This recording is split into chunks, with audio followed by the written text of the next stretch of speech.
What's going on, Wayfinders? Like I was telling you in one of my previous videos, I'm going to do a boss rush starting off with the Argent Hand. I'm gonna go ahead and do Spear 4, turn off this matchmaking. After this, I will also show what I have equipped on Ven. She's currently my main. I also have Senja that I try to rebuild, and I'll do another boss rush with her as well, just to show you what she's capable of. My opinions still stand from what I stated in my video about her. However, building her this way feels a little bit better, but you're still not utilizing the pummel as much. But enough of that. Let's go ahead and do this, knock this out for you real quick so you can see how quickly I can get this done.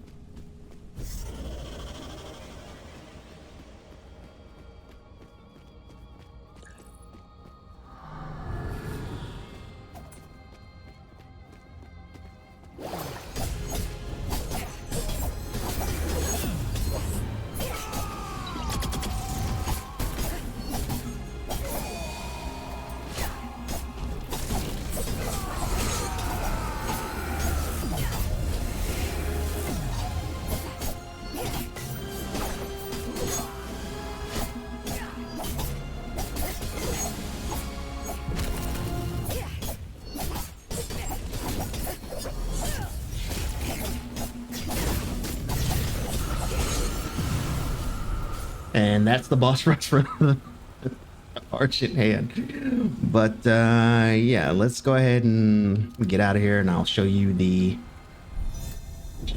what I currently have built on her. And then you guys can take it from there, because you know, with this game you can pretty much build however you want, but I at least want to try to provide a blueprint for you guys to at least reference to if you're trying to build her a certain way.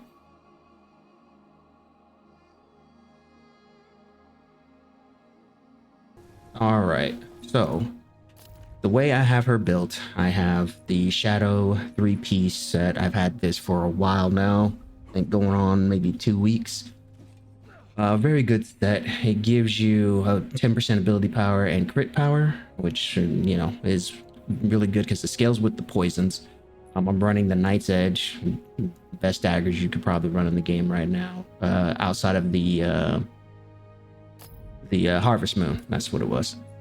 As you can see from my stats on the right hand side, about 7,500 ability power, crit ratings at 4k, crit powers at 3,800, 2,600 health. I'm pretty not really tanky, but I can take some shots before I end up dying.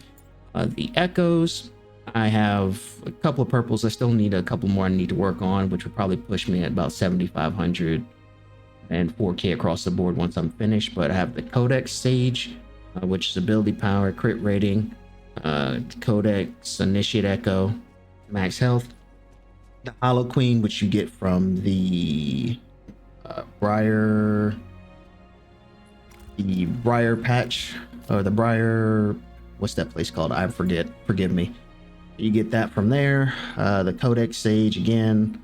The Dread Legion, probably the best thing you could put on her, because once you use an ability, you get a 25% increase for 10 seconds. So you do the needles, then do the dash, you drop the poison bomb, explodes, you do a bunch of damage right there.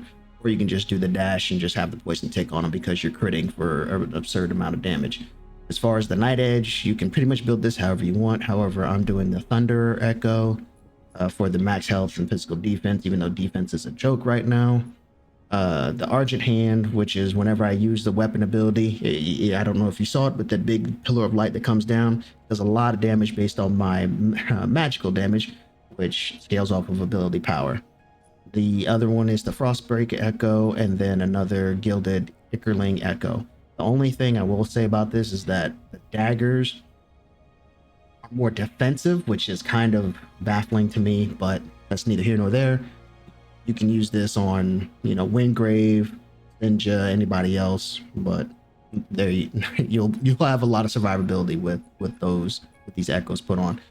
Now for the shadow gear, I have the Goblin Seer, which gives you ability power, magical defense, Talon Echo, which is ability power, crit power, the Next, the book is the Goblin Seer again, and which is ability power and magical defense. The Codex Sage is ability power crit rating.